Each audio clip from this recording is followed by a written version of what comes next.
I think that the most interesting thing to call out in the beginning is that we didn't know each other 2 hours ago. That's true, yes. So let's see how it goes. And now we're talking like old chums. Well, we are old chums now. I think 2 hours of podcasting is the same amount of social interaction as like drinks with somebody like 6 times. Yeah, I think you're right, because it's like working a weekend at a club or something. You're like, we would have taken us years to hang out this much. Yeah. Especially consecutively. Yeah, especially if we're staying in the same room. Yeah. I haven't seen that much dick in a long time. Bondar. Radu Bondar. Radu Bondar. It means bumblebee. Does it? Bondar does, yeah. Bumblebee. In Romanian. The name Isaac biblically means gift of laughter. Whoa. Yeah. So see, Radu comes from some sort of sunrise thing that means happy. Yeah, from Ra, right? Yeah, from Ra. Sun god. Yeah. Nice. So you're the laughter guy, and I'm the happy bumblebee. Yeah. I remember being 6 years old and my mom telling me what my name meant biblically, and I was like, I'm going to be a comedian. Wow. And then I ran away from that. I can't tell if that's a prophecy or a curse. You and me both. Welcome back to the Isaac Abrams Show, everybody. I'm your host, Isaac Abrams. Today's very special guest, writer, comedian, actor, a comic, stand-up comedian, and first-time philanthropist. Please welcome to the show, everybody, Radu Bondar. Thanks for having me. First time for everythingist. And hopefully not the last. Not the last. Yeah. If you want to check out my special, it's got a little bit of bonus material from people like Nikki Glazer, Dave Attell, Freddie Gibbs, Nick Mullen, and Adam Friedland, and a bunch more that I'm forgetting. Johnny Pemberton, a bunch of other great people are sliced and diced and turned into little bonus stuff because I'm not a name myself, so somebody got to give you a reason to watch this stuff. 2-part comedy special called Modern Artism. On YouTube. Just type my name, Radu Bondar, and check it out. Is that on your channel? It's on the Riot, which is a comedy club in Texas, right. The Riot's YouTube channel. And I also produce a podcast called The Executive Buffet, All right. hosted by Johnny Pemberton. We just had Rick Glassman on. We had Kyle Kinane on a few weeks ago, Joe Mandy, while he's doing his little podcast run. So if you're looking for some weekly hits, of stuff I'll be on. Those are some hitters. Thank you. Yeah. Thanks for having me, Isaac. I'm going to stop this show and just listen to yours full time. Well, it's I'm just the third voice, so you only hear me every like 20 minutes. Every now and I again. can relate. I'm the third voice on many other shows. But it's fun to be like, I always like to be the Dennis Rodman. It's fun when someone else is the star and we're doing the serious heavy lifting. You're only dunking. And every now and again, you do a dunk. That's it. And people are like, what the f***? That guy does dunks? Hilarious. Dunk? Yeah. He's laughing and then he dunks. Mm-hmm. We're laugh dunkers. Easy peasy. Yeah. I don't remember what we talked about, but the key takeaway, guys, is that we met 2 hours ago, and now we're fast friends. I had a great chat. This is one of the best episodes we've done in a really long time. A result of the story that I put out on my Instagram last week about needing folks, not wanting to bother anybody that was dealing with fire stuff. So Radu stepped up and just kindly volunteered out of a recommendation from Kiki Anderson. So shout out Kiki. Shout out. She was episode 2-3 episodes ago. 2-3 episodes ago.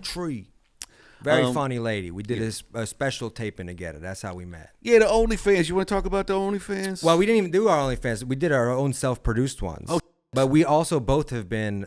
She, I think, did it a few months ago, and I just taped an OnlyFans. Mine's not even out yet, but it might be out when this podcast drops. Soon to be pornographer. Radu, that's true. Sorry, if I had you to look. show every hole 3 times, they send you this weird Letterman jacket. I have a beautiful OnlyFans jacket. Is it David Letterman? It says OF, and on the back it says OnlyFans. Low hanging fruit. And a guy stopped me in public, and he's like, "Hey, sorry to bother you, but like, I've never met anyone that's on OnlyFans. Are you like really on OnlyFans?" And I was like, "No, yeah, I don't show. I'm not like naked or anything. I just do stand up." And he's like, "Oh, okay, cool, because like I've always wanted to meet someone that's on OnlyFans." I'm like, "Well, you still haven't." Right. I'm just doing it. Good luck in your search. Yeah, it's so bizarre. I thought you were going to be like, because I want to get my lady on there. No, he was just like obsessed with the website. Like nice. It was, he's like, well, you know, I'm like a horny guy. Like I figured that's where horny stuff is. Like, wow. It was. He didn't say that. No. But I was going to say that's pretty forward socially. It was just so bizarre because he's like, hey, I don't mean to. I saw you got OnlyFans jacket. Like, are you Mr. OnlyFans? Like that was the vibe. It was like, hi, I'm Mr. OnlyFans. Yeah. Enjoy the episode, everybody. Thanks for watching it. We will see you next time.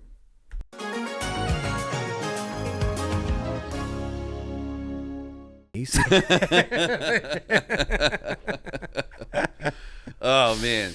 Well, thank you for being here. Dude, thank you for having me. This is so cool. Just put that blast up, and I think it was Kiki that sent it to you? Kiki Anderson, the homie. Yeah. She threw it out there. She's like, hey, reach out to this guy. And I was like, you've been up for 14 minutes. I was like, I don't know. I'm definitely going to reach out, but I bet I'm lowest on the totem pole or something. No. And then you responded within like an hour or two. And I was like, yo, my biggest commitment this year is like, I want to do more pods. I'm sick of being in a media town and like not making enough media. I tell everybody that pitches me a show every week, I'm like, if you don't have an audience, go be a professional guest. Yeah, that's all, dude. And I felt like I was starting to get bitter because I started in radio in like 2018, 2017. I could hear it now. Locally in Houston. I was a sports radio guy. And I was like, I have all the assets of being like a host and whatever. I just want to be a guest. I want to be like a surplus, you know what I mean? Like above average guest. But people use pods for like social climbing and exchange and whatever. So they're like, well, if you don't have a pod, what am I going to have you on my pod for? I hate that shit. I know. But it took me a while to get past it and just be like, whatever, it's fine. We all have to build some social capital, some chips. I've started, posting for a while, whatever. If I open for someone, I'm like, they're already selling out all the tickets. I don't need to post that I'm with Nikki Glaser at a casino in San Diego. Even if I sell 2 tickets, it doesn't matter. I don't get any of it. That's just for your ego. But now you have to do more of that because people will be like, oh, maybe he'll tell me a story about that on my fucking podcast, on my radio thing or whatever. So it's like, you got to play more of that game. Yeah. And I'm down to have my own content. I'm just accepting. This is the year of acceptance for me. You're the yes man now. You're Jim Carrey for a year. I think so, because I've done cynical and deconstructing and making fun of stuff so much, and people like that to some degree, but then they're always like, you could be doing more. And I'm like, I feel like I'm burnt the fuck out. I feel like I'm putting all my effort into stuff. Yeah. But it's just little perspective things, just tiny little being like, okay, I can. Someone said that like the cost of fame these days is like embarrassment. Yeah, that's and I'm like, yep. Well, that's okay because as a comic, I guess I got tricked into wanting to be cool and like reason because you want to be cool to other comics. Yeah. Most of your work, 95% of your opportunities and work still just comes from other comics, and I'm like, but cool and funny are like maybe opposite. Mm-hmm. Silly is not cool. Silly is not leather jacket cool, And there's a few comedians that they do the leather jacket thing fine. Less than 10. Yes. Yeah. And I wish women would start doing it more. Oh, there's guys that do it? It's only it's the fellas showing up. Yeah. But anyway, it's Dice Clay and 9 people trying to beat Dice Clay. Hey, and I'm 3 of those guys. There you go. But you know what I mean? Yeah. Like it's cool and funny, just they're oil and water at times. Maybe some people pull it off, but as a general trend, I think it's the opposite. And so I'm like, I'm fine with being embarrassed and humiliated. I don't know why I've built it. Really, it's just I don't want to spam my friends. Yeah. My friends have been so supportive, and I'm like, I already post 3 fucking reels a week. What? I can really do more? Mm-hmm. I'm going to fucking get blocked by everyone that's ever met me since middle school. I can't tell you how many people have hidden my feed. That's okay. Yeah. Please hide me. Do not unfollow. Don't even I don't need a like or a share. Just hide my shit. Save us both the humiliation index. Well, this is what I tell people all the time. If every comedian in every town, let's just take LA for example, if we all liked and shared each other's shit, we would all be making enough money on social media that we would not have to do anything other than comedy. True. But liking is free. Here's where I'm very big into the zero-sum game aspect of things. I don't think we can all be headliners. I don't think we can all have our own YouTube channels and our own followings or whatever. There's just not enough. And people don't follow 28 stand-ups at a time. No. They follow 2 or 3 or what, you know what I mean? Like, so like we have to find ways to be like, hey, that guy's going to be the most popular one in our generation. He should be more of the face. Let's build a team around him. We can all still get paid equitably. Mm-hmm. We can all still own parts of whatever, but like we need to band together. We can't all have our own. If every single comic is expected to have its own YouTube channel, it's like there's going to be 9,000 channels people have to sift through to figure out who's good. Yeah, I mean, mathematically, the cap is 256. That's what, and that's the number of comedy clubs in the lower 48. That makes sense. So there can't be, and usually they hire you for a weekend, right? Yeah. So there can be 256 headlining comics in A-level clubs. Yeah. I don't know how many B and C level clubs there are. There's a shit ton, but let's just say that's 500, right? Yeah. Cool. So the cap for club headliners is 500. Yep. There's some theaters too. There's some whatever alternative situations. Arenas. Yeah. 5 Guys can do that. Yeah. Everyone's like, there's so many more arena comics now. There's like 12 to 15 or whatever. There's there's so many more comedians. And there's still, the funniest thing is that there's still lots of comedians that don't perform a lot of stand-up at all. Right. You're like, they're known for a lot of things. They don't do stand-up. They're just out there doing their whole shit. They're I don't know, I can't remember the specific difference, but I know there's a difference between a comedian and a comic. I guess, that's funny. I've heard people make that case a lot before. I don't know what it could be. I think the comic is like, you wrote a joke, I can perform it. Okay. Or pass it to the next guy. It came out of a bucket. Anybody can say it on the mic, and it's funny. Yeah. That's a comic. But a comedian has a character to him. I could have gotten that backwards. See. Ooh, interesting. Like, there can only be one Bill Burr, right? Yeah, He's a comedian, right? Bill Burr has a specific point of view. It's his take. No one else is going to have that take. And no one else could go do a Bill Burr joke. You start ranting like that, you're going to come off a little weird. Come off like an angry pigeon. Yeah. I want to fucking...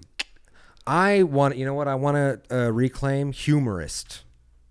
I love that. People hate humorist. It's so pretentious and pompous or whatever, but I think it's actually a lower bar to clear than comedian or comic. Because comedian presumes you do comedy. Comedy presumes you make people laugh. There's a lot of assumptions. That's right. That's a lot. You know what I mean? Humorist is so much more. You're like, I like humor. I'm a fan of... I'm a purveyor of humor. It makes me feel like you write for like the Tulsa Sun or something. Like, sure, the New Yorker cartoons. Yeah. Yeah.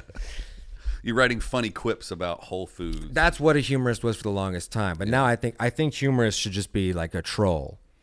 Yeah. I I think some of the people that comment on shit on the internet are humorists while they're trolling. Is trolling one of the most universal concepts, you think? I don't know, because I don't resonate with trollers. Oh, ever? You've never done it to hurt someone? No. Well, okay. How do you hurt people? To be fair, physically. I like that. That's very you don't know this, but they call me Bruiser. I'm an enforcer. It's a whole big thing. Wow. Yeah, I didn't know. Back in the day, my pre-comedy days were Mafia Enforcer, New York guy. I have my own comedy nickname. Yeah. The Landlord. I thought it was Badu. Babu. Yeah. That's a nod to a conversation we had before this pod about another comic. It might come back up. It might. Well, we might tease it. That's real radio. Yeah, there you go. But anyway. So I think we're similar in some of our viewpoints about like who should have a pod and who shouldn't.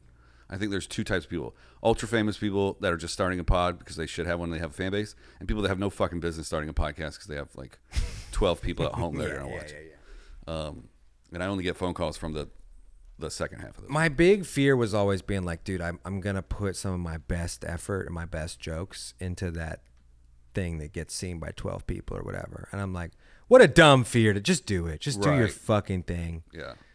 I heard from Bert on his podcast. He was like, you get to episode 150, you have a bank of work, and then you blow up somewhere, and people have enough shit to go consume. True.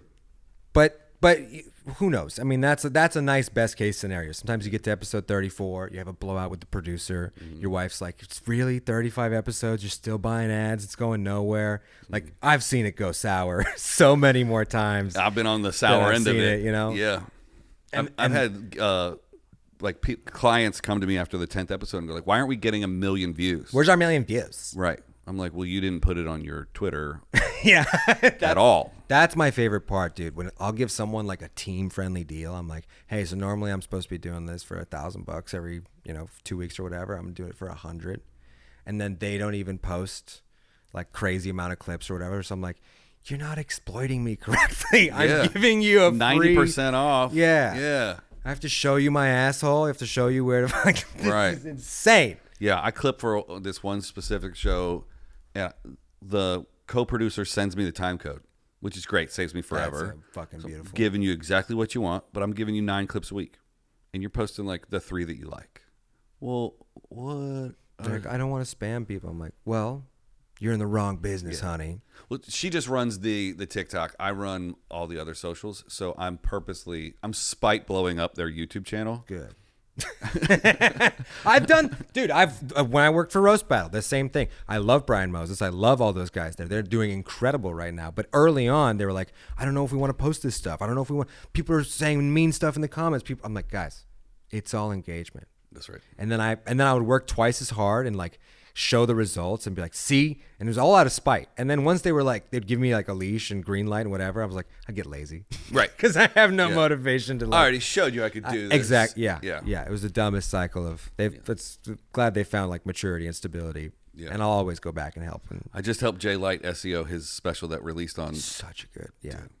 And I walked him through. He talked to me day of. He's like, special comes out today. I'm like, did you do this, like, and this? He's like, I'll be right back. Thanks for yeah. And then he would do it, and I would check the page again, and because I'd run it through TubeBuddy or something. And this is real inside podcast producery shit. Right I think I'm gonna. He's inspired me to put my next thing out on their channel too. And I worry that the deals aren't fair because there's so many. It doesn't matter. 800-pound gorilla. At this moment right now, you just want eyeballs.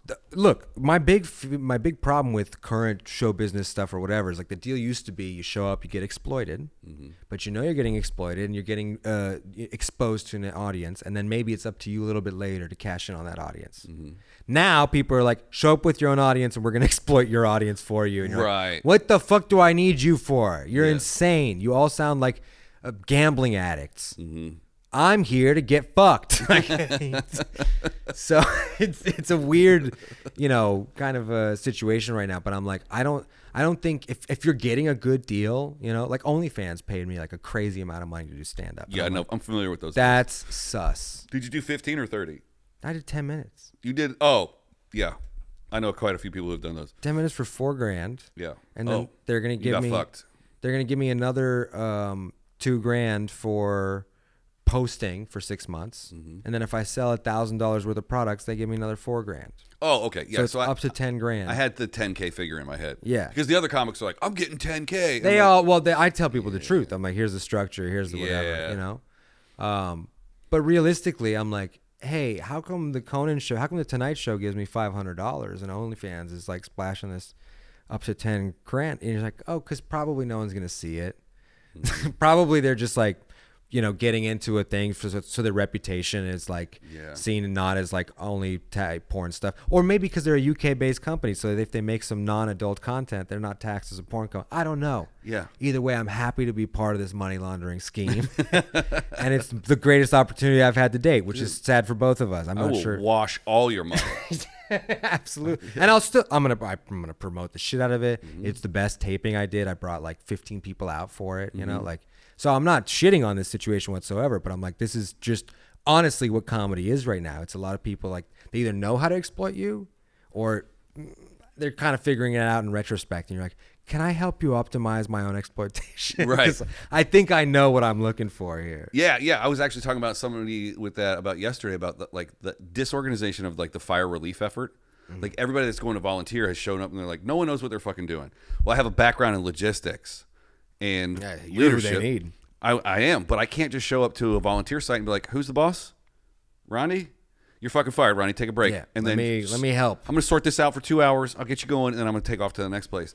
I wish I could. And here's the funniest part, even if someone put you in charge right away, deputized you, gave you all that stuff, you still have to earn the trust of all those people before they follow your logistics. They might be like, who's this fucking asshole? This guy just made all this shit up. We don't, you know what I mean? Like that's like why politics is so interesting to me, because everyone thinks it's so simple. You just show up and take command. You're like, even the most evil guys or whatever had to earn the trust of their evil compatriots. It's so much harder than you think. It's like when people think stealing is so easy. Oh, they're lazy. They steal. Yeah. Like, stealing is 3 times the amount of labor as regular work. Right. You got to case the joint. You got to figure out where the exits are. It's a lot of prep work. It's so, oh my God. Yeah. It's like you got to sniff the meth so you have the fucking courage to rob this old lady. It's not. I'd rather change oil. Yeah, I mean, have you seen Home Alone? Those guys are fucking putting in work. There's no OSHA for those guys. They don't get disability when they fall on the ice. That's why Joe Pesci has those horrible opinions. He gets beaten up like children all the time. He's got a Cat Williams-ass life. Man, I love that movie. I love it so much. John Hughes, right? Yeah. Is he the best American director of all time? No. I know there's a better, okay, you can make cases for all these, whatever. But in terms of both commercial success and actual standing test of time, novelty, uniqueness, whatever, all that, I mean, everybody else has all these like massive blind spots. Coppola has some problems. I mean, that's definitely problematic. But I would have to say commercial success overall, the GOAT is Spielberg. Oh, shit, yeah, you're right. You're right. That was so easy for me to fold. Cheers. I'm all in. No, I'm not all in. That's nope. That's the case. Yeah, 100%. I think Michael Mann back in the day was one of my favorites for gunplay, but he got real weird later on. Because the gun scene in Heat in downtown Los Angeles, yeah. Formerly for the '90s was the like quintessential gun scene of all. It's when reality jumped the shark. Yeah, and then when Den of Thieves came out recently 2 years ago, now there's a Den of Thieves 2. That replaces Heat as the number one gunfight movie. Everybody's not even loving Den of Thieves, like you're making Den of Thieves jokes, and I'm like, fuck, I've never felt FOMO on a phenomenon like this before yet. I mean, there's a case to be made for like The Matrix and John Wick to be gunplay movies, but that's just gun porn. It's not like the gunplay doesn't lend itself to the plot of the film. No, it's like boom, boom. How many people can John Wick kill?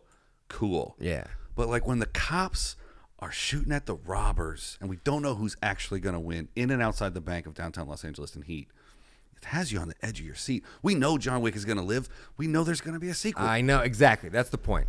Yes, very few people are able to navigate that line of commercial reality, but also make you be like, is they're really going to kill the protagonist? Is that what's going to, you know what I mean? Like, it's tough. And it's also why I love Game of Thrones so much. Oh, yeah. I'm kind of, I can tell you're a cinema guy. I'm more TV than movies. We can party on TV too. Which is weird for, I feel like most comics are all movies first. You think so? Yeah, I think, well, also most people who are like, cinema buffs and whatever, it's movies here and then, TV here. I think there's a case to be made for the line being blurred during Pandy.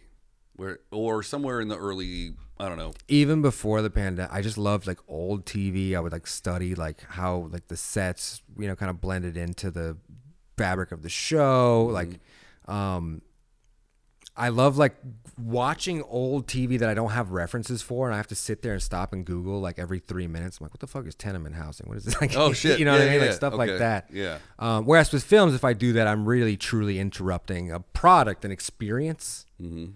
Whereas in a TV show, I'm like, this could be on in the background while other things are happening. Yeah. So it lends itself to the second screen bullshit that young people are now doing, where it's like my phone's in my hand the whole time. Well, I gauge. That's how I gauge the quality of a product. Is how long it takes me to reach for my phone and also TikTok while I'm watching something. Unfortunately, that's how executives are gauging their stuff now. You hear all these stories about people who are like, hey, can you make your character announce what they're doing when they walk into a room, or they have intentions? Because a lot of people are just looking at their phone and iPad, so they need to be able to follow the plot without visually taking it in. And you're the like, exposition in films in Los Angeles has gone up higher than the crypto has in the last month. Hey, ever since the fires, though, this town's got some heat to it again. But it is nice to be here podcasting with you right here in the middle of Hollywood. Absolutely. We're safe, right? Yeah. That was just exposition. No, it's all right. That's the. I'm a subtlety hound, so I was like, "Whoa, that flew over both of us." You got to hit me in the face with it. I don't get subtext. I don't get like the underlying meaning. I don't get what the twist is going to be. I'm surprised every fucking time. Let me try this. This is I wanted to do a music project where I'm doing parody covers of all of the artists that have been canceled in the last 20 years for sex crimes, and musical artists specifically. Musical artists, yeah. And I'm doing like the bare minimum of parody, like 3% to 5% of it. So you can enjoy the song guilt-free. Yeah. Like one verse, one chorus, not like the whole song. Well, most of it will be the same, and then I'll just parody like literally like 3% of it or whatever. R. Kelly songs, B. Diddy, whatever, all this different stuff. And instead of going the Weird Al route, we're not going to ask for consent. No, you don't have to anymore. But it's funnier, I think, to just be like, no, why would we ask them for it? Yeah. You just have to pay the fines. There you go. Yeah. Well, there's a legal way around it. Parody, I don't even know if you have to pay the fines. That's the thing. Well, if it's not a fine, I shouldn't have said fine. Like, if I do a cover of your song and I put it on iTunes, they just pay the artist that wrote it. They just pay the ASCAP fee or something. That's it. It gets split before you even get your check. But even with parody, I've heard that's the one... Well, lyrical mechanics get divided differently I if see. you change the words, but the musicality, like whoever wrote the music is going to get paid. I want to call it All Eyes on Me too. That's so funny. I will produce that record right now. The next version of this, wherever I move it to in the next couple months, is going to have another room that's like more soundproof and more musical. Well, the music, yeah, I started off in music. I think we have similar backgrounds in that case. What kind of music did you play? Dude, I played jam band improvised style, like Oof, okay, skillful shit. yeah, in Texas. And I started off like I was a punk rocker guy, but I just eventually ended up in so many different like genres and whatever. And I got obsessed with Fish for a while. Okay. And we were just these 4 kind of jazzy, groovy, funky. We were in a band called Jupiter Skyline.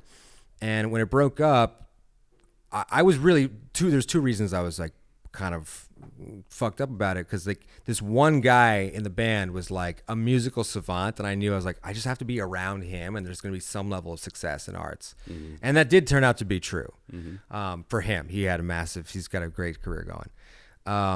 But the other thing was, we were in Texas in the middle of fucking like the suburbs in Houston. I was like, I'm never going to find 3 other guys that are into improvised music and playing these shows live and booking whatever. So I was like, I got to do my own thing.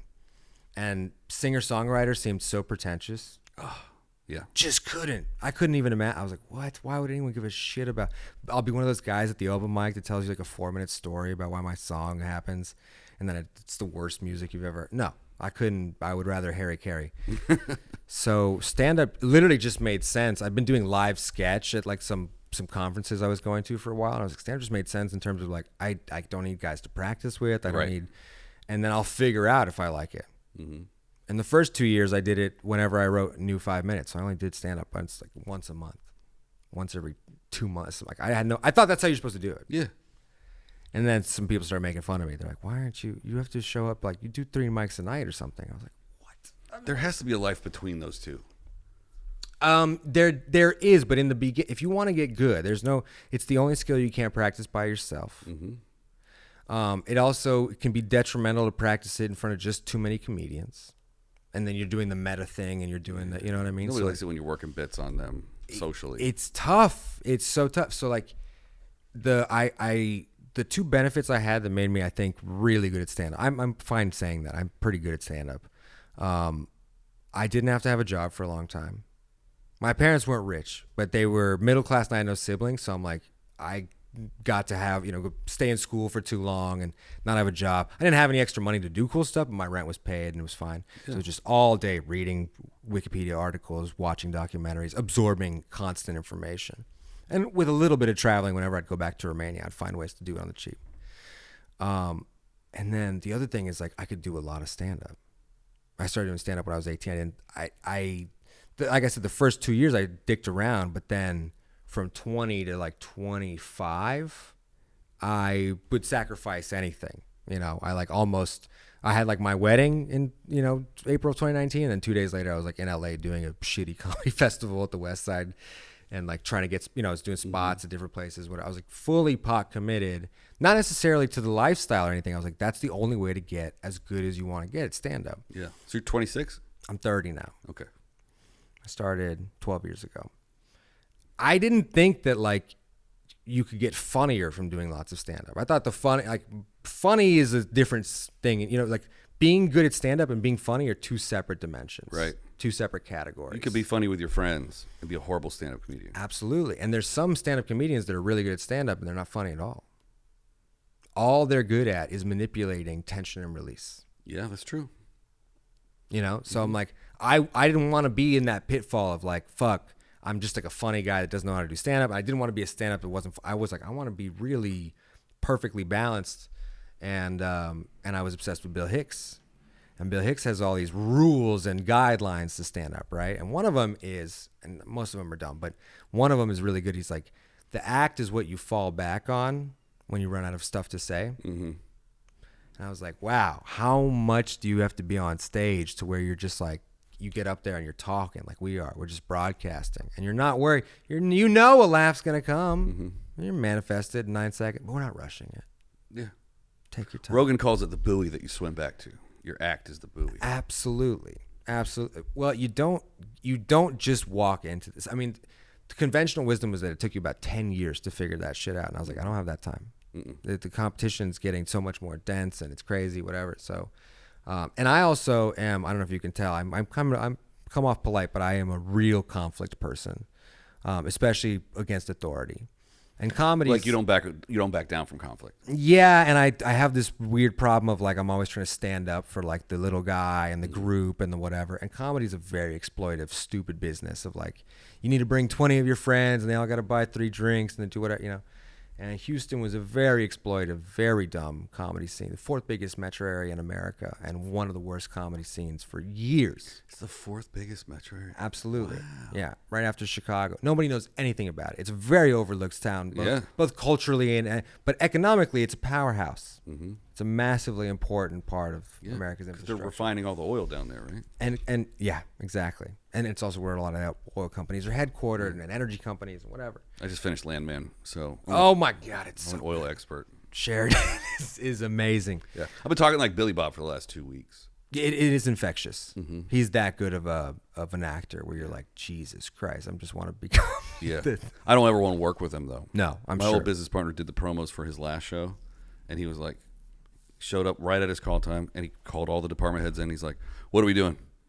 Kill that? No, I don't want to do that. This is better. Let's do it this way. I'm ready to shoot in 10 minutes." You don't like working like with guys like that? I love. It's so incredibly fucking intimidating that there's just other jobs to do for the same money. You're right. I like to shoot tabletop food commercials. I would love that though. That sounds actually very fun. Nobody's getting stressed out when you're waiting for the mac and cheese to come out of the oven. See, I like a little bit of both. I like some like cakewalks, and I like some stuff where you're like, whoa, this is tense. I have to show up in my best because this guy's a piece of shit, or this is what, you know what I mean? Like, I love the challenge of that. Yeah. Radio was basically a lot of that. I mean, live radio, yeah? Like, live, not this shit's easy. We get redos. Yeah. This is nothing. Live radio, when the guy, you're like, these people are despicable. They're animals. They're pretend on the air. They're like the most likable, incredible, or whatever. And then the fucking commercial breaks happen, and they're just like monsters for 3 minutes. Like it was such a weird thing to like navigate and take in. Like, but it taught you about compartmentalizing professionalism and whatever, and like all these different skills. Right.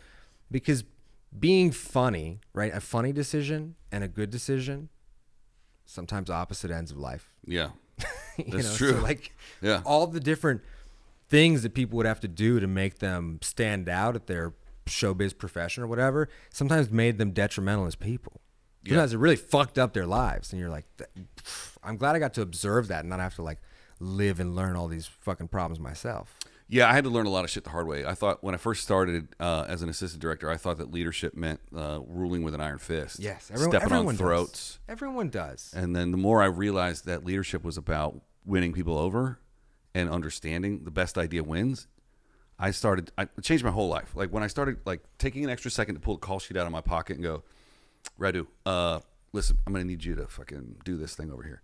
Just calling somebody by their name, or going like, "Hey guys, I don't know the best way to do this," and they're all looking at you as the leader to know the best way to do it. You go, "Has anybody shot a scene like this before? We're trying to get this iPhone to float through the powerful." And somebody would be like, "I did one like this 2 years ago." I'm like, "How'd you do it? Let's do it." Because I would tell people in the morning, like, I just want everybody to go home early to their family safely and get paid.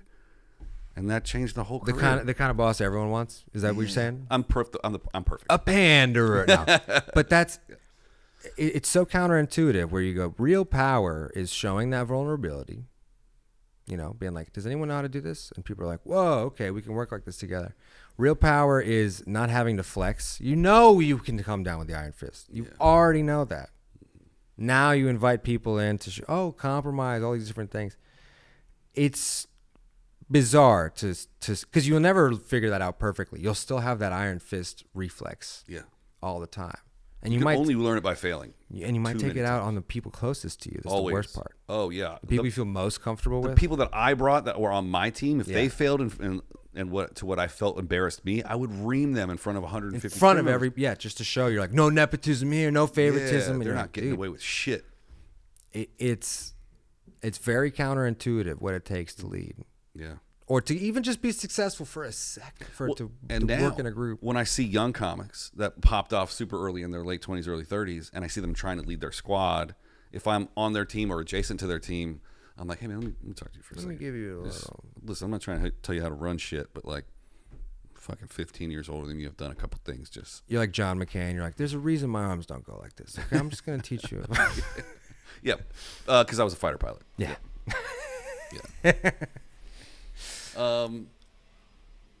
Sorry, the sound that you hear that you don't hear on the mic is the lady that comes to tidy up every night. But just a little bit of vacuuming. I love that. That was like about 8 seconds of vacuuming, almost as if we did it as a sample. Yeah, to that's trick her people. dragging the vacuum down the linoleum floor, and Yeah. you'll hear her go into the dress shop next door in a second and vacuum the whole thing. Oh, I love that. Yeah, But back to our look. The reason I think that leadership stuff and team whatever is important. I grew up in a weird, like a lot of immigrants. I played almost only solo sports. My parents had this idea that like if you get like scholarships from sports, you don't want to necessarily depend on the community, the other team members, the whatever. Just that's smart. the more, if we get them tennis lessons, the more lessons we get them, the more chance of whatever. Same with swimming. I was a swimmer for a long time. I did martial arts, like karate. I was just trying to list all the solo sports in my head, and I was like, ping pong. Yeah, they're not good, and there's not a lot. It's like fencing, javelin, shit like that. Yeah, it's all the Olympic ones. I played maybe 1 or 2 seasons, like middle school basketball and football or whatever. But I've now become, since I was like turned 16, I've become obsessed with team sports, watching them, studying them, breaking it down, whatever. Because life is a team sport. Mm-hmm. And the solo, the individual sport thing, it's very funny. When you're like 13 years old, you realize you're not going to be a pro. So it's like you get this like earth-shattering fucking presence. Way too young. You're supposed to be 18 when you start feeling that level of disappointment in yourself. Yeah. It's the same for swimming.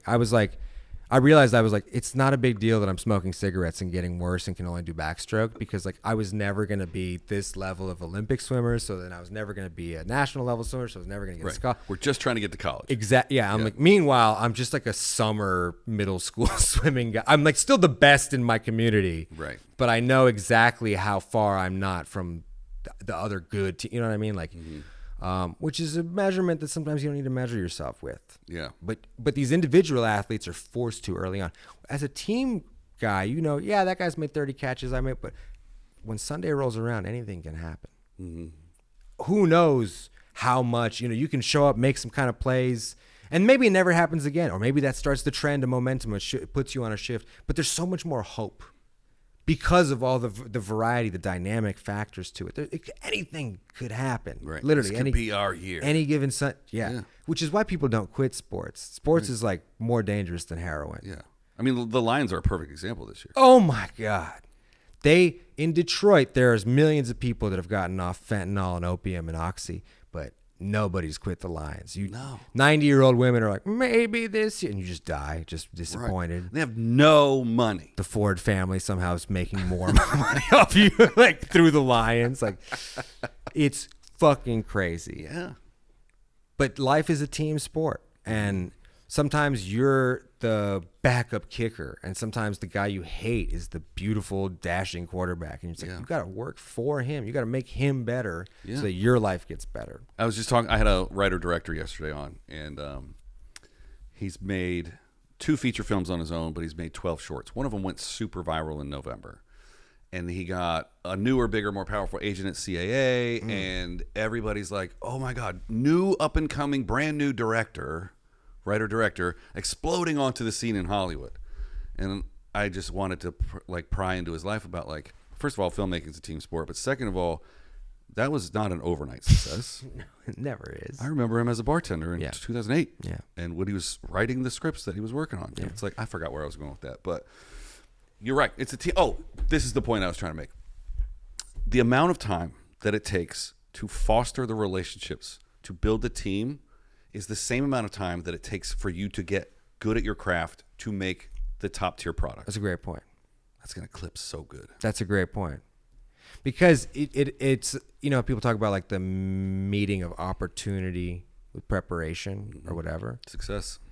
Yeah, it's kind of the same things, right? Where like you build your craft, you go along, whatever, but you also have to work with people that can deliver at the same level as you, or like if they can't deliver at the same level, you have to over deliver in some capacity. But you still have to know their skill level. You still have to trust it. Yeah. That's not an overnight thing. And even if you do get to the point where you're like, we just met today, we can start assessing each other skill set wise faster than others. It probably took us 10 years of building that skill to still be able to be like, okay, now I can evaluate this guy. And you know, might go weeks before we form a full opinion or whatever. But it's like the Da Vinci thing, or maybe it was Picasso, one of those two assholes. Some lady, one of the Ninja Turtles. The famous story people tell it on podcasts all the time. Some lady asked one of them, I think it's Picasso, hey, will you draw me a thing real quick? Takes him 30 minutes. And he charges her like $200 or whatever. She's like, $200? You spend a half hour, 30 minutes on this. And he goes, madam, I spent 30 years making the skills. That's why I'm trying, you know what I mean? Like, yeah. If you don't have a context for what someone's craft is and how long it takes to build, what these skills are, these intangible skills that like even putting them into words, you're not exactly sure. You don't know how good or bad someone is at something. Yeah. And it's all, this takes us back to like the reps, right? Getting reps. Alex Horbozy, I don't know if you follow any like inspo dudes on Instagram. I don't know that guy. He's a business dude, yoked out. He's like the gym version of Gary Vee, if you know who that is. I love Gary Vee. Gary Vee's the shit. So he said that there was a professor that took his class, and it was a pottery class. And he took half the students, and he said, you have all semester to make one perfect pot. And the other half of the class, you have all semester to make as many pots as you possibly can. And the finished version, by the end of the semester, the people who had made the most pots, their last pots were better than the one pot that the people were making. Because they just so many more reps. Working at it. Yeah. This is turning into an inspirational podcast. But I think about what you just said a lot because I've been considering transitioning this show into a buddy cop, team, co-hosted show, only because I'm lazy and I'm tired of finding guests. But the community that I found yesterday when I posted that was overwhelming. It was the biggest viewed story I've ever had on Instagram. People want to collaborate. Yeah. One of the things I found about LA, because I've been coming here since like about 2016, and I've stayed, you know, never very long, but up to like a month at a time. Sometimes working on projects, sometimes just trying to get integrated into the comedy community and meet more people and make connections and do all the bullshit. People have always been hungry out here. People have always been like down to work, doing whatever. There's always this joke that like nobody has a job out here, and they also all have 10 jobs. And you're like, that speaks to kind of like what the mentality is in this town.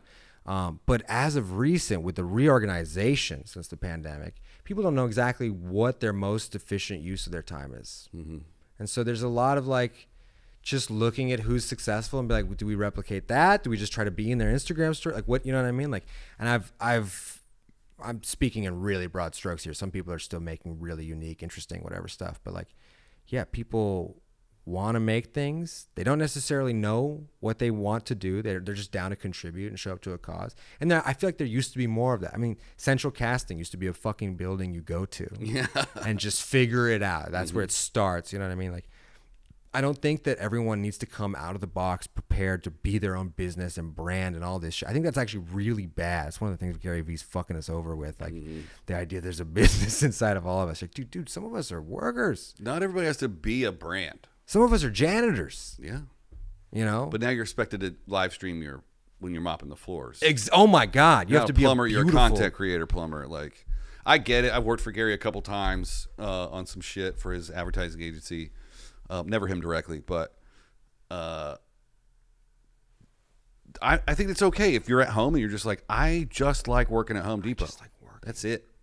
And I like my life in my spare time. I like my family and my bitch, and I like getting drunk in the daytime. That's fine. Yeah. The idea that we're looking down upon those guys is why you even have liberal elitism in the first place. It's all these people who are like, yeah, I was going to help these guys with their, money situation or whatever, but all they want to do is like just work a little bit, and they don't want to. I'm like, this is what the Republicans were doing 20 years ago. It's different kinds of elitism separating us. If that guy doesn't want to get the extra money, that means there's more for you. Why do you hate him? Right. It's like when straight guys are afraid of gay dudes. I'm like, what are you doing? That's more for the rest. Yeah. Are you bad at math? What's happening? The grass is always greener. People didn't realize how good they had it. Like, we're going back to sponsor-led TV too. That used to, like you need commercials. Oh yeah. People were like, oh no, Netflix and HBO, you just do the fucking the membership. No. It turns out actually the best way to fund this thing is still sponsors. I fucking hope so. I've made an entire career in Los Angeles out of making commercials, and it's completely gone away. It's just momentary. I mean, Netflix did that thing where they were like, we're never going to put commercials in. And then once they started opening the can a little bit, and you're like, well, actually live events and this, whatever. You're like, yeah, fine. People have too much money, and that's the people that need to buy commercials and make them. Well, now, even if you spend $180 a year to get Amazon Prime, if you don't pay them an extra $2.99 a month, you get commercials. You get commercials. It's like, damn, Bezos, aren't you the second richest guy in America? And I was living like a completely commercial free life. You know, some people are like, wow, if you just stream, you don't get it for a while. And then you go and you visit your family. Right. Going for Christmas, you're surrounded by commercials. You're like, this is kind of nice. This was like what I don't like being marketed to. But this was like, there was a homeliness missing to it. You know what I mean? Go get a snack and take a piss. It's real. Yeah. It's like all of that. It's not good to have everything on demand and have everything the way you want it and perfect in your life, like meticulous, because you don't appreciate it. There's this thing where the last couple years of communism in certain countries like Yugoslavia, people were like as happy as they were ever going to be because you had food. And the things that you didn't have all the time were like coffee. They're like, you might have had coffee 4 days out of the week, and then a few days you didn't have it. You're not supposed to drink coffee every day. Even if you are or you're not, right? Besides the point. The point is, if you have it every day, the one day when it's missing, all you can feel is that it's missing. Ah, fuck. But if it's this like kind of treat every now and again, it's special every time still. It still has... That's like the bane of consumerism is that like if you overdo anything, you turn it into opiates and now you just need it to survive. Right. And when you don't have it, you get an itch and you get like a withdrawal. But if something is like precious and you don't overdo it and whatever, every single time it's probably more of a delicacy and an enjoyment and whatever, you know? Yeah. That's an interesting way of looking at it. I mean, it's something I hadn't thought about. It's one of the... Because I always think, I'm like, when am I really at my happiest? And I'm like, when I have that perspective, when I have some level of gratitude where I can enjoy like an apple, I'm like, God damn, I get to be cutting an apple and like living my life. All my limbs work, you know? And then there's other times where I'm like, fuck, I'm not hot enough to ride for the bear. It's just like a completely graciousness problem, just made up conjecture. Nonsense. And they're taking our comedy awards. But that is... I don't know if this resonates for you. I've been in stand-up for 12 years. When I started doing it, I was immediately one of the most attractive male comedians. Not because I'm hot, but because comics used to be like, Louis C.K. was one of the hottest. And Tom Segura used to be a fat slob. Yeah, they looked like Holocaust deniers. Like comics were ugly. Right. Now, I'm literally not hot enough to be a writer. There's so many male models in comedy. They're too easy to jerk off to. Yeah. I mean, it's hard to get anything done these days. I'm sure some of them are really funny, but some of them just have facial symmetry, and I'm like, what are we doing? Is it just we're all spokespeople? That's the end goal? Yeah. There's an easy Matt Rife joke in there, and I'm not going to play it, but he's one of my favorite wiggers. I love him, dude. I think he's one of the sweetest people on the planet. He is. I did a sketch. I was like coming up with a sketch thing where I'm like asking comics to do. I'm like, hey, will you show me your set list? But just show me nonsense. Like, show me complete psychotic babble, you know? And he was like, that's funny. Let's do it. He's like, what should I do? And I was like, your set list should just be bitches. Just show me pictures of girls on Instagram. And he was like, that's great. Let's do it. And you know, he showed up? I haven't put it out yet. It's in the can. I've recorded it. But other people were like, oh, I think that's funny, but let's rework it or whatever. He was just like, that's good. Let's do it. This was like 6 minutes before he's like about to go on stage too. So he's like, I can't believe I'm asking people I'm over asking, you know, but just a complete sweetheart. So there's so many ludicrous things people can say and have discussed about Matt Rife, but very rarely do you meet someone that you're like, wow, you work that hard and you're nice to complete strangers and open micers and people that like are really being selfish with your time. You know, you can call them lucky if you want to, but that level of success has nothing to do with luck. I'm sure there's some luck involved. Every path has some luck involved, but like, yeah, I remember coming out here in like 2018, 2019. He was like hosting a show at the Comedy Store with Paul Elia, the show that became kind of famous during the pandemic and stuff. Yeah, the one in the truck. Yeah. Yes. Yeah. I've had Paul on the show.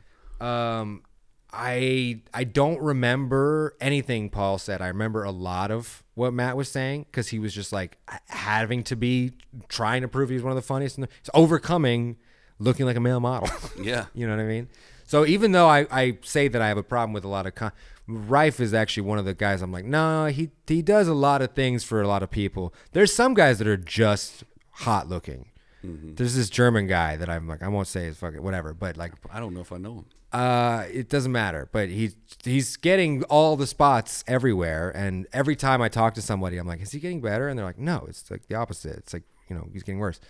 Yeah, there's a very, very famous TV writer that's getting shitloads of spots and doing the same 10 minutes. Yeah, and I'm like, it's not just a jealousy thing, guys. At some point, that'll put people off of stand-up, and those are spots that could be given to people developing that are actually good. Yeah. On one hand, it's great because that one singular person is selling the entire main room out. That helps. That's the guy from that show. Yeah. Okay. He created this show. He sells little tickets. And then the people who can't sell any tickets that are very, very funny get to perform in front of a new audience. So there's an advantage there. So I'm okay with backtracking on my previous statement. I'm okay with that, but the balance has to be done by somebody else usually. Like there has to be a booker that's like bold enough to be like, okay, that's how we're going to work it. Because the people themselves are never that smart. Mm-mm. They're like, okay, sure, I'm selling all the tickets, but at least there'll be other people who can do the job. They're never thinking about that. Mm-mm. They're just like, I'll book my friends, if anything, Right. So you do got to give it to some of the bookers, especially at least at the Comedy Store. I will say they go out of the way to be like, I don't care if you produce your own show. Here, we're going to impose some people on you. We're going to do some whatever. Like you got to respect the fact that they care about what the shows are. Mm-hmm. Some of these other clubs are like, we don't care if you're jerking off in front of a sandwich or you're throwing watermelons at people. Like the room just needs to be full. Right. We're selling 2 drinks. Well, it's funny because there was a comic that you brought up before we started rolling that everybody would kill to open for, and he was performing in the main room of the Hollywood Improv. Mm-hmm. I was shooting that show. It was an early show. 9:30 show starts loading in. The comics start coming up to the green room, and every actual comedian was in the room watching this comic perform. Yeah. Because why would you miss him? Of course. The 9:30 show was all influencers. They were all sitting up on their phones. I was like, you guys know that this guy's down on stage right now, Yeah, you could be getting free game right now. Yeah, and they're like, who's that? I know. Like, okay. I know. All right. That's my favorite thing that happens. I think that's okay. I used to be very resentful about the fact that I'm like, wow, some people are here just for the fame and some people are here for the game, Mm-hmm. But I'm like, that's all right, because then guys like us stand out, people that actually give a shit about what's happening on these stages, mm-hmm. which is a minority, and it always was. I think there's this idea that like in the 70s and 80s, in the golden age of stand-up, everyone's like, we're all assessing talent better and whatever. Like, nah, even then there was still like underqualified, very attractive people that people were like, I bet if I invest in them I can make them a movie star or something or whatever. And it was just the ratios were a little bit more favorable, and there was more Drew Carey's and more insane looking people would be like, hey, this is funny. We got funny. It's still a commodity we care about. Don't you feel like there's more outlets for comedians to be featured in film and television now than there was when it was just NBC, ABC, CBS, and movies? Yes and no. More outlets is interesting. What do you mean? I mean, we have Netflix with 150 shows a month, and we have Amazon Prime. We've got Apple TV, Paramount Plus. The streamers have branched out. I mean, if it's not a Tyler Sheridan show, you got a shot at it.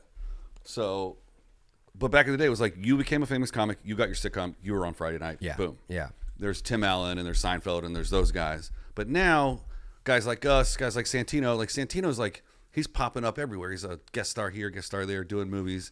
And that's building out his comedy brand. He's selling more tickets on the road because he's being featured in more film and television. So that's got me thinking, do I need to pursue some form of acting to get on a show to build a bigger brand just so I can sell more tickets? I think you need to do a little bit of everything. Yeah. There's these economists that talk about what's the best economic model, and it's not where you have one thing that you just do a lot of. It's where you have every single lever and you kind of push on them all gently, and you see which one, as the data starts coming back to you, you're like, whoa, people really like this. You're like, okay, then give more resources to that thing, cut more from over here. You have to do everything until you find out what people start to really resonate with you, mm-hmm. Because stand-up is this weird thing where rarely do you build an audience in stand-up from stand-up. Right. They want to come see you because you're the famous NASCAR guy, or you're the fucking, hey, you beat that lady up. Gallagher's in town. Yeah. It's interesting because the business flip side to that coin is they're like, you need 7 streams of income to be a millionaire. But what you need to do is find one stream of income And then when that cup runs over, it spills into another cup, yes, another cup, yes. another cup, another cup. Yes. So I think we take that and we go, you get really good at stand-up, and that spills into the podcast, and then that spills into the sitcom, and then that spills into the roast battle. I think I tell people, I'm like, do less stand-up, first of all. We all should be doing less stand-up. Check. I know that you need to do lots of it to get good, to build skills or whatever, but we're all over supplying the amount of stand-up, and we're not asking for too much money. And so we're creating this pool of like, hey, there's always, if you're not going to do it, don't worry. There's always going to be somebody else that I can exploit. I just need to keep the room full and sell chicken tenders at a 300% markup. And you're like, that sounds like you're making a lot of fucking money, and you're trying to offer me $15? We need to start doing less stand-up, and let's see if you figure out if this fucking building is funny without me. The clubs that I have been invited back to when I have had the fortunate circumstance of like getting a guest set or opening for somebody on the road have been when I have done my entire 10 minutes on getting the richest guy in the room to try and buy chicken tenders for everybody. Yeah. Because I'm like, let's just see if the business is the business or if funny is funny, right?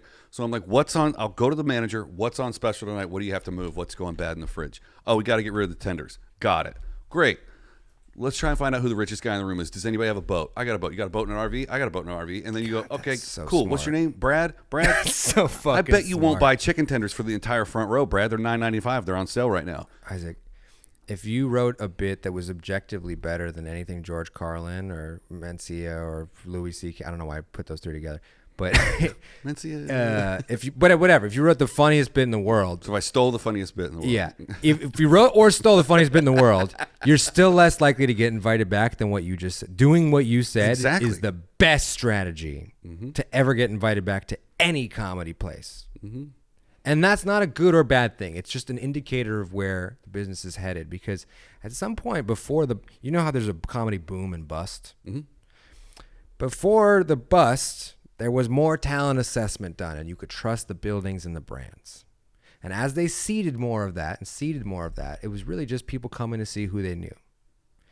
Now, the only corrective flow, the only thing besides all this fame shit is unions. That's the only thing that ever kind of helped comics out, stabilized some pay, and made us not get, took the dick a little out of our ass. Not fully, but just a little. There's two. You're familiar with the comedy unions? No.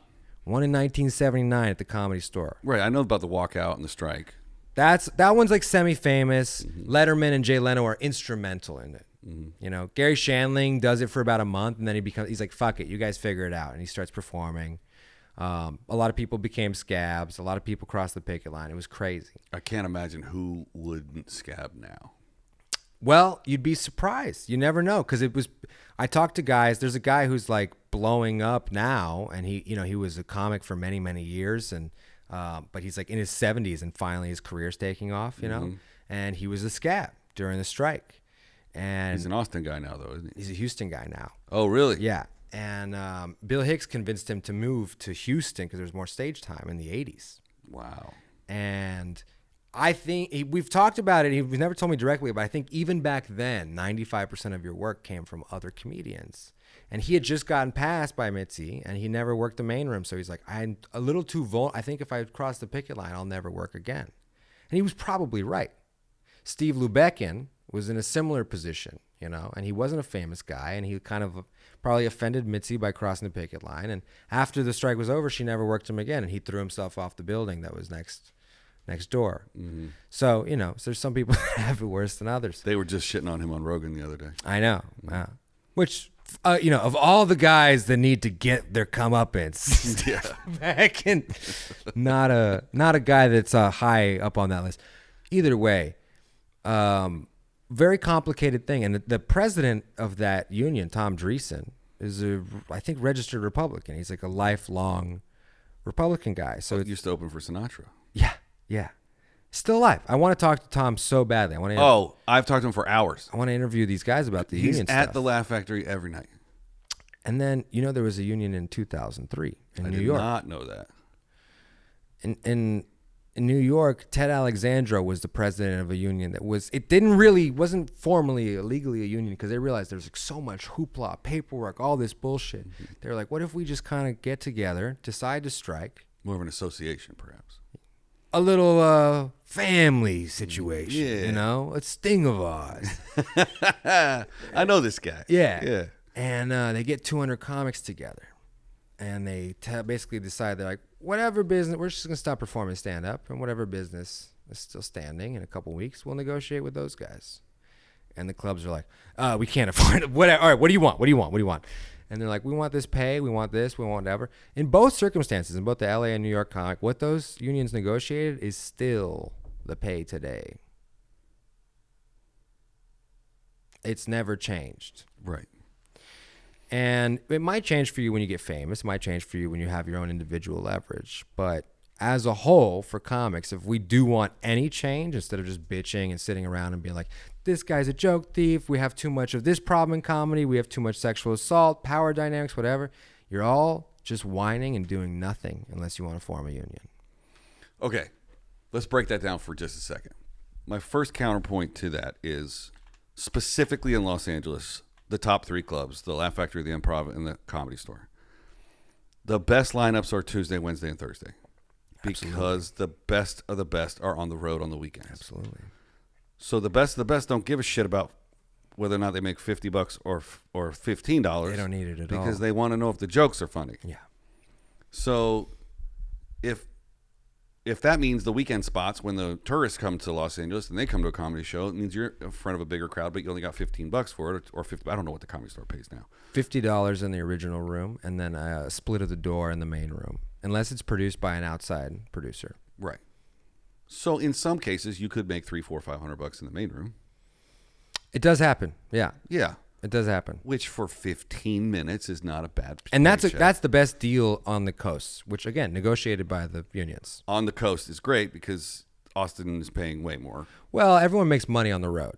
But Well, I'm just saying the Comedy Mothership in particular is I don't paying. think I think individually you might do a set like in the Comedy Mothership and get like $100, but you could do a set at the main room and get like 300 to 400 like you said. Now, Steve Fury told me vastly different numbers for that he actually gets paid at the Mothership. if you do a set in, let's say, the main room, opening for somebody, you know, but there's not a lot of like, I think they just started doing like best of the Mothership or whatever spots. Most people that I know only like even like paid regulars only really work the small room. In Austin. Yeah. I don't know. I've never been there, but from what I understand, other than Friday and Saturday night, it's 15-minute spots. Yeah. And then on Friday and Saturday, it's hour and an opener. No, I think there might be headliners like they'll have like, you know, this guy and friends or whatever, you know, so it's like a lot of, but those are booked. Those aren't even booked by Adam. Those are booked by the guy whose show it is. Yeah. You know, from my understanding, I could be completely off base here, but either way, those shows are infrequent. Like even when you get a large payout, a nice, whoa, I'm making like $500 for a spot or whatever. It's like, that's not happening every week. Mm-mm. And even for the really famous people, it's not happening. There's 2 stages and 300 comedians. You're not getting in there that often. Right, but aren't we boiling it down to like, are we trying to figure out how more comedians can make a full-time living just doing spots off of spot pay in Los Angeles? I think there are a lot of places where the openers, like my interest for a union, it would be for the entirety of the country. It's not necessarily like a citywide thing or a club-based thing. It's like, hey, these A rooms or whatever, you know, they make so much money selling expired chicken tenders. Mm-hmm. They could definitely pay the feature and host like $1,000. And it doesn't have to come out of the headliner's end. Right. Now the headliners, you go, hey, well, what's their interests? They're already making 95% of the door. What do they need? I mean, you got to get close to a sellout bonus to hit a 95%. I'm saying the guys that are selling out, right? Yeah. So they're making anywhere between 28, 45 up to 50 grand for a weekend, right? But they have to give about 10% of that to their agent just for calling the club and being like, can this guy have this weekend? So I think a union could administer that for 1% of the fees instead of 10. Save everybody. Like a centralized booking situation. Yeah, and now the guy that's already famous, he's making an extra 6-7 grand a week. Exactly. That's not nothing. That's not nothing. And that could finance the union in it, so they don't have to pay dues even. They just have to let that guy be the book. Now, obviously, some people are going to say, hey, I want CAA to do my booking because they also get me all kinds of really great stuff on the whatever. But some people are like rep by Levity, and they're playing Levity rooms. So it's like, what are you getting 10% for calling yourself? Yeah, that's I am an employee of Levity, so it is tough for me to. And I love them. Great brand, great what you know what I mean. But I'm Yeah. like, I'm just if this is a negotiation and this is capitalism, this is whatever. I'm just saying, what is the product that what's the service that you're getting my 10% for? I think Did you text yourself or paid yourself? Like, how did you book your? Did you email? Yeah. Yeah, you sent an email from here to there. I think that Levity is perfect for the feature that is getting ready to become the headliner. And I think once you start headlining on your own, it's time to part ways with Levity. I think, yeah, potentially. But my big, I'm very radical in this. And I'm like, look, the one thing that everybody has problems with that we can only solve centrally is joke theft. Mm-hmm. Every other industry has been able to figure out royalties, WGA, Nightbox, all this kind of stuff. You can figure out a little bit of precedent. You can use the algorithm that Shazam put out 10 years ago to be like, hey, we can differentiate jokes and you know what I mean? But there's no interest in it, and there's no profit margin in it. So you have to do it through some sort of central structure. Yeah. And if you say that you care about joke theft and whatever, and you're not willing to take any action, then you don't care about joke theft. You're just a gossip, which most comedians are. That's a fair point. But also, like, if it doesn't make any money, no one's going to be incentivized to create these systems. Well, it's not that it doesn't make money. It's that it potentially protects value. It protects young performers, who are like, hey, I came up with this great joke and then Jay Moore stole it or whatever. And because he has an audience, he gets to go around. No disrespect to Jay Moore. I'm not saying this is what's happening. I'm just using a very famous name as an example. Right. But there's no recourse for if a famous comic steals my shit. But if Jay steals it, you get free Lakers tickets. So at least there's that. Yeah. At least I'm in the nosebleeds watching Anthony Davis score. If you don't get that, Jay Moore's married to the lady who owns the Lakers. The Laker lady. The lady of the lake. I call her the owner of the ice house. I don't even think. That's hilarious. Jeff Dye's best friend. Yes. Yeah. But I think it's like, it's not a moral thing. It's not about like, again, unions can be very right wing. Unions don't have to be this like left wing liberal. Wow, we're helping the bottom of the art. It's like, no, dude, we want to generate more value for the bosses. That's the first job of a union, right? Yeah, we're generating value for ourselves. But we're also like making ourselves more sustainable, less turnover prone workers. That helps the business too. Yeah, I wonder if there's an element of like an existing union structure that's like perhaps SAG, AFTRA, something like that. I mean, they folded into each other, but like, why aren't they adopting? Why aren't they bringing comics into it? So in the first place, SAG-AFTRA wanted the comics union and SAG-AFTRA were meant for each other, but Mitzi used all of her resources to make sure that marriage never happened. And she poisoned the well. And she went on Carson's TV show, and she was like, the comics are trying to bankrupt me. They want to fuck over my business. I mean, she was cashing like $40,000 a week and not paying people anything. She was paying comics nothing at the time. So the comedian union had to find a nightclub union, because at the time in California, you needed to be sponsored by an existing union. So they couldn't be part of SAG-AFTRA.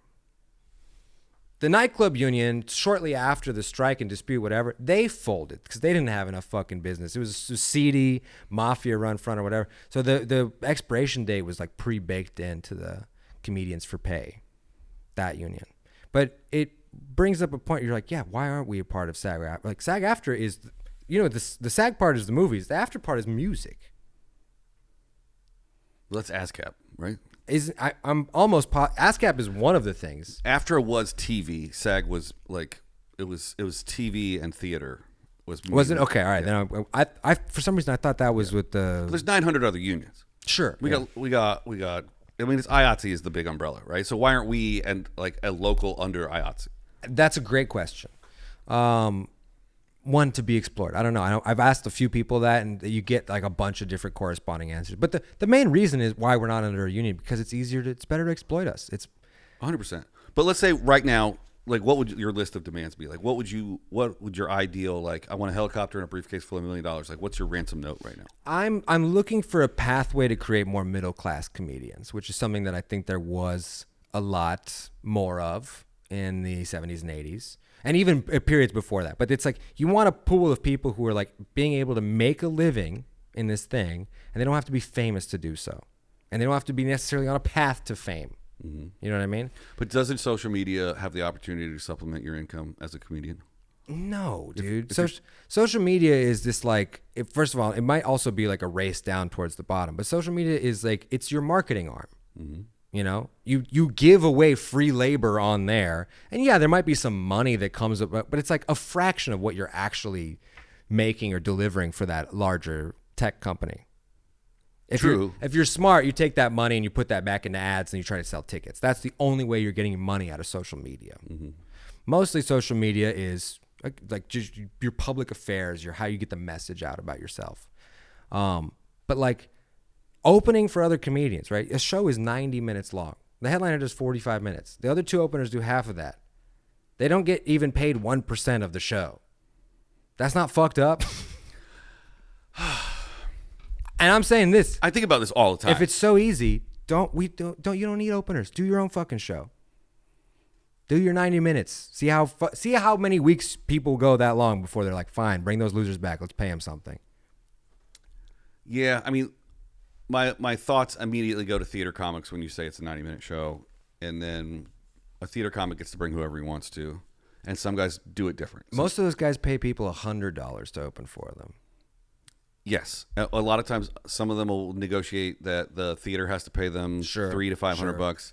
That's nice. That's good when they do that. And then some Live Nation has some like surplus, like some like a program where they pay loser comics. Like I think what we're solely focused on here is the way that clubs are treating comics. Yeah, because once we get to the theater level, I don't know a single theater comedian. I know one single theater comedian who doesn't double what the theater pays the opener. So, for example, I don't think Tim would mind me saying this. Tim has Sam Talent opening for him. He does 20. Tim does his hour. The theater is contractually obligated to pay Sam $500, and Tim doubles it. Yeah, and that's $1,000 to do 20 minutes of work, and that's great. It gets them all warmed up. It's a 2-man show. So I think what we're saying is the $25, $50 thing for the host and feature at a club is completely unacceptable. Yeah, and I think it's actually if someone could get it in front of a judge, it's illegal too. It's fully because when you are like a 1099 or whatever, like as a contractor, you don't need to be in the same place constantly over and over. You know what I mean? Like there's certain like I don't remember the exact list of demands or specifications or whatever, but like that's not what my job. My job is I have to be here in the room. I'm managing the show. I'm part of the whole thing, and that's not even minimum wage. I know. Yeah. Even in Texas, where minimum wage is like $7.25. That's insane. That's the federal minimum wage still. Wow. Yeah. That's my favorite thing to tell people in California. I love telling people what that country's minimum wage is. I'm so out of touch. Yeah. Most people are. You'll live a better life being out of touch. That's why I'm depressed and bitter and on pills. Because I know facts. Yeah. And they're sad. You're a wealth of knowledge, that's for sure. Well, I feel like if I didn't have to do stuff and I didn't learn things and I didn't know what was going on, that would truly be a waste of a life. You know what I mean? Yeah. At least this way, sure, I'm bitter and upset by it, but I'm like, maybe there's a path towards solution. Is the amount of knowledge you have the cause of your bitterness? It's that plus the lack of success. I used to be able to pay my bills from comedy. I didn't make a lot of money, but I like in 2019 or something, I would make like $30,000 from comedy, and now I've gone backwards. And because you moved to LA? Yeah, because I moved to LA thinking that there was going to be work. People were like, there's going to be so much more work for you if you're out here. We don't have to fly you out. You're not going to lose money in hotels, all this shit. And then I moved here like weeks before the strikes happened. And since then, nothing's been the same. No one's had any idea when the reorganization is going to finish. But I'm not that bitter about it. I'm like just trying to be transparent of like, this is a nightmare. This sucks. Other people have way worse lives than me. But I can't pick up the momentum. I can't seem to get my shit together the way I want to.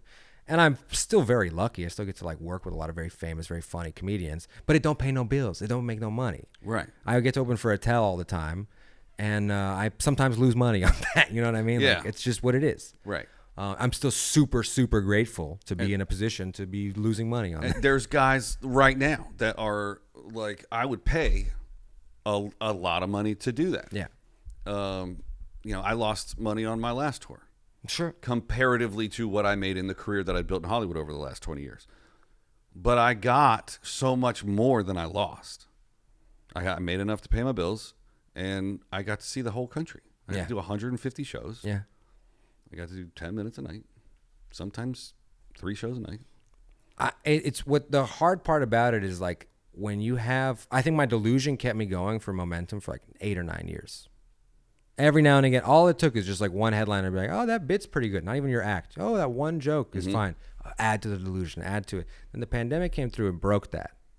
So I was in Texas. Everyone had skipped Houston for so long. They were like, this is a terrible comedy town. The Improv here is 500 seats. I don't want to come here. And they pull the curtains on me. Everywhere else, I'm selling 300 tickets and I'm getting a bonus.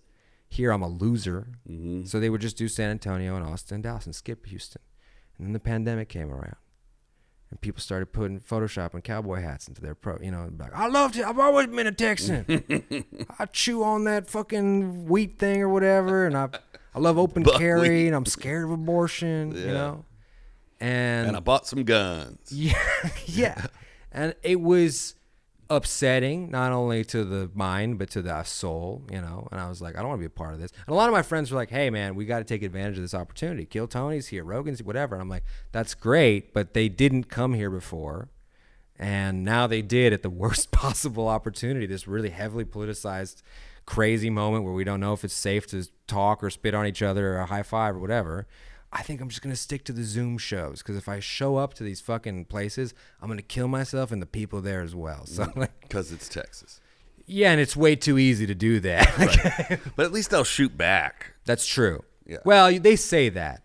Can you imagine any of these fucking LA comics that moved in the last couple of years? They're like, yeah, I'll definitely shoot back in a fucking... No, I meant the audience. Oh, yeah, the audience definitely. Yeah, they're all... Yeah. Yeah, they're packing. Hell yeah, brother. Yeah. The audience will dime back Daryl your ass in a second, dude. Yeah, I mean, there's suicide by cop, but then there's also suicide by like bombing in Texas and pulling a gun out on stage and having everyone shoot you. Did you, if you remember the Draw Muhammad competition in like 2015? It was like an obvious FBI honeypot situation. No. So they had this like competition. They were like, come out and draw Muhammad, Say whoever draws them the best.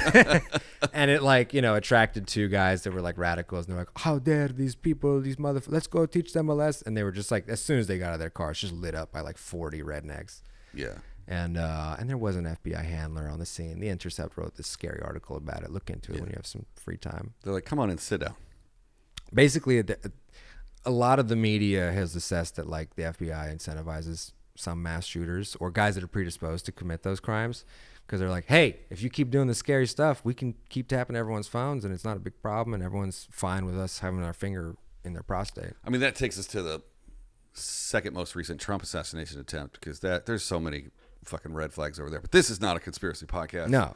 Who do you think the third Trump shooter is going to be? Is it going to be from inside the house? Do you think J.D. Vance is going to take the final? I don't think J.D. Vance is going to bite the hand that feeds him. No. He's going to try and line up to be 40, 48. 49, 50. He's one of those operators where I'm like, yeah, he could be that. But also remember how we felt about, now I'm forgetting his name, the governor of Florida. Oh, exactly. Yeah. Exactly.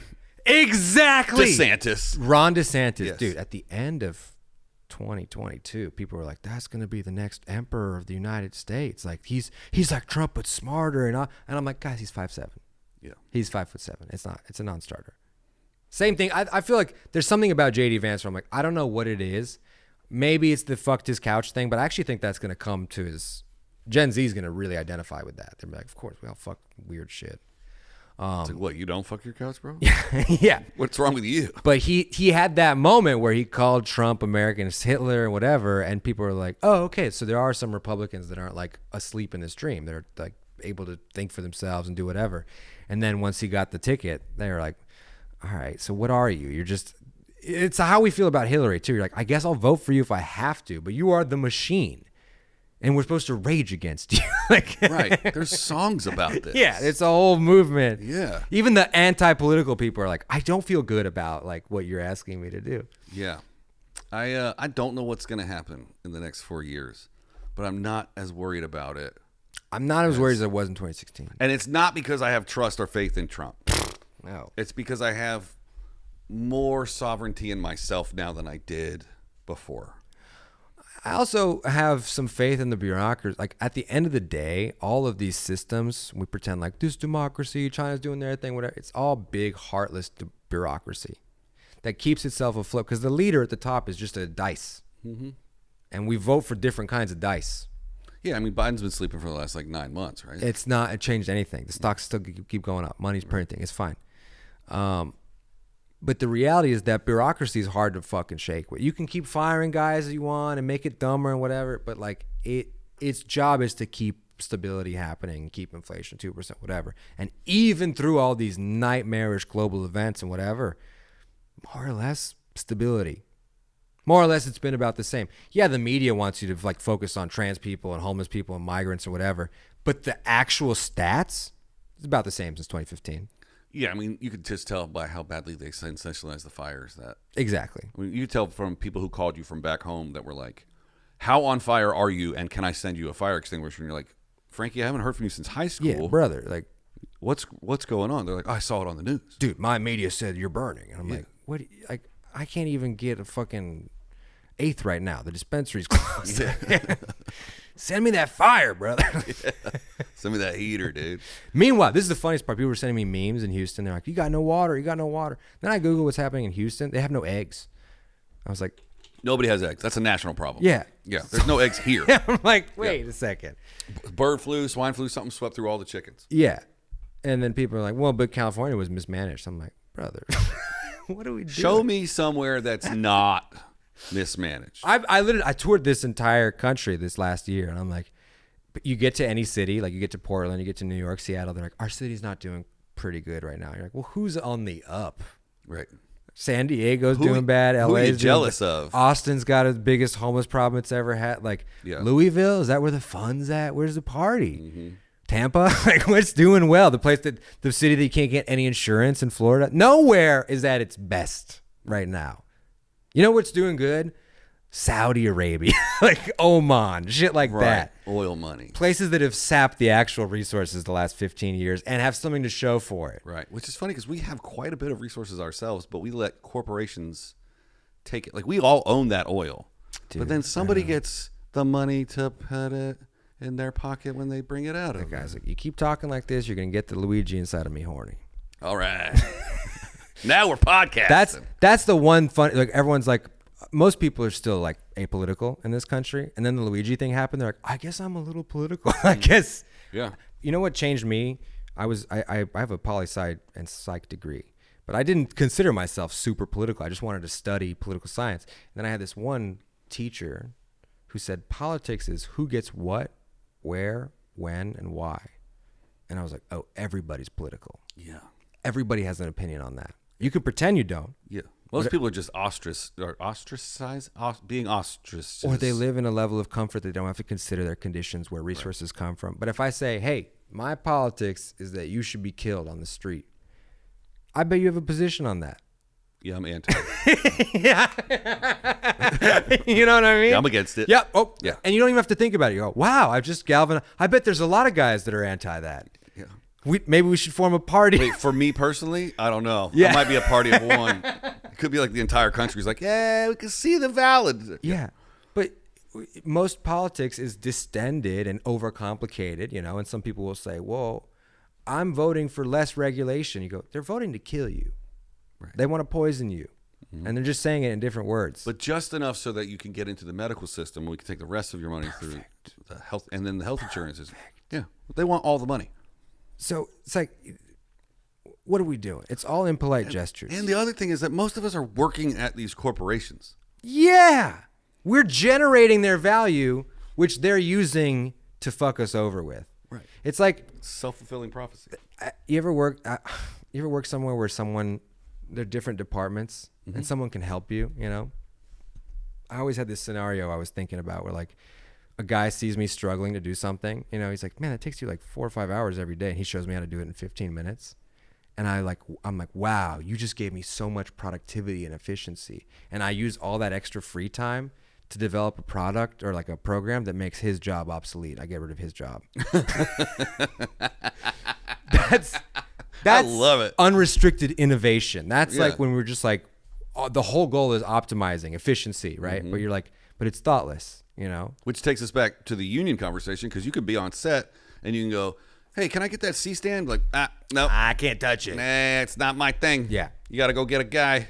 But when people bring up that point, I go, that's how good unions are, that they make workers almost behave like bosses. Mm-hmm.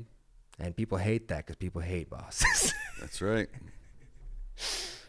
Man, this could keep going for hours and hours. We'll have to do it again. Let's do it again. I'm looking for like a rotational thing where I just get the same 12 people coming. Well, I'm trying to be a 3-point shooter, brother. Yeah, all right. Well, can I plug my shitty special? You can, but I would do it in the intro when people are watching at the beginning. True. Smart. But let's tell everybody where we can find you on the internet. Modern Artism is the name of it. It's a 2-part comedy special on YouTube. Type in Radu Bondar, if you can spell that.